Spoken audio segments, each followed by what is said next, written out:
విధంగా అద్భుతమైనటువంటి ఏర్పాట్లు చేయడం జరిగింది.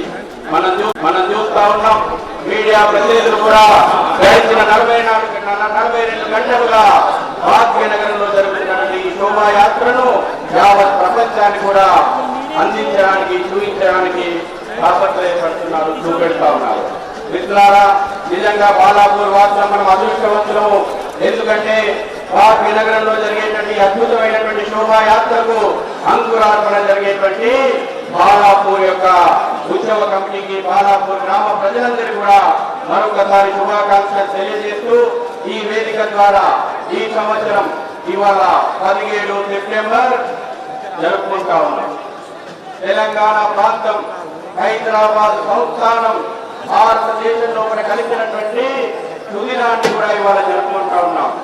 మీకు ఇవాళ తెలియాల్సినటువంటి విషయము, అనంత చతుర్దశి పర్వదినం రోజునే 17 సెప్టెంబర్ 1948లోనే ఒక పక్కన ప్రజలందరూ కూడా గణనాథుని యొక్క నిమజ్జనోత్సవాన్ని జరుపుకుంటున్నటువంటి శుభ సందర్భంలోనే ఈ యొక్క ప్రాంతం భారతదేశంలో కూడా కలిసినటువంటి సుదినం మళ్ళీ ఇన్ని సంవత్సరాల తర్వాత 17 సెప్టెంబరు అనంత చతుర్దశి కలిసి వచ్చినటువంటి సందర్భము.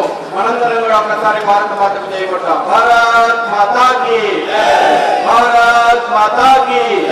దేశభక్తి, దైవభక్తి వాతావరణంలో ఆధ్యాత్మికత శోభ ఉట్టిపడేలాగా మీ అందరూ కూడా కదిలి రావాలని, కలిసి రావాలని చెప్పేసి భాగ్యనగర గణేష్ ఉత్సవ సమితి పిలుపునిస్తూ బాలాపూర్ నిర్వాహకులు ఇవాళ ఈ యొక్క భాగ్యనగరానికి శోభ తెచ్చారు. బాలాపూర్ లడ్డు వేదం ఎంతెంత ఉంది ఇవాళ ప్రపంచం మొత్తం కూడా ఎదురు చూస్తా ఉంది. ఇక్కడి నుంచి ప్రారంభమైనటువంటి ఈ శోభాయాత్ర దిగ్విజయంగా, విజయవంతంగా, శోభాయమానంగా జరగాలని మనమందరం కూడా ప్రార్థిస్తూ భారత్ మాతాకి, గణేష్ మహారాజుకి. అలాగే భాగ్యనగర గణేష్ ఉత్సవ సమితి ప్రధాన కార్యదర్శి రాజవర్ధన్ రెడ్డి గారిని కూడా భక్తులను ఉద్దేశించి 2 నిమిషాలు మాట్లాడవలసిందిగా మనం చేస్తున్నాము. గణేష్ భగవానికి, బాలాపూర్ గణేష్ ఉత్సవ సమితి కార్యవర్గానికి, బాలాపూర్ గ్రామ పెద్దలకు,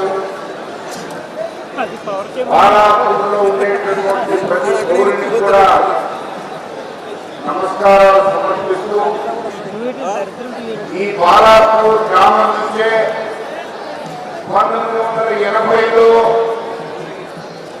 ఈ భాగ్యనగర్ గణేష సామూహిక ఊరేగింపు ప్రారంభమైంది. అప్పుడున్నటువంటి పెద్దలు చాలా మంది భాగ్యనగర్ యొక్క పరిస్థితి, ఇక్కడ అల్లకల్లోలమైనటువంటి స్థితులను దృష్టిలో పెట్టుకొని హిందువుల